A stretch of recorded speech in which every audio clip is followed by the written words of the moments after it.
Tim Moore here with TLC Pressure Washing, and it's kind of unusual for us to get the opportunity to see after fully drying. It's been a couple of weeks since we did this, prep this fence for the homeowner to stain. He has not yet stained this area. He has stained the other area. We're gonna go look at that, but look how beautiful that looks.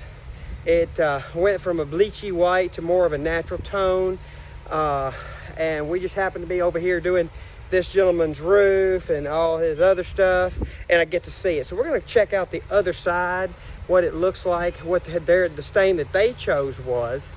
And they wanted a gray, and the grays I have, they don't recommend. So we prepped it. We got this set up exactly like if we were going to stain it, so that whatever he puts on it will work and will hold and soak in, because he's done it before the wood started healing itself and closing up. But let's go look at the gray that they chose. Well, the homeowner has not gotten the outside of this side done, but it worked on the inside. Here's a picture of the inside. You can see a little bit of the coloring that they chose. It's a very light gray, and it'll look good. But anyway, the whole fence is prepped, but they haven't gotten to the staining or painting or whatever they're doing to it just yet, but they're working on it, so that's a good thing. So anyway, that's what's going on.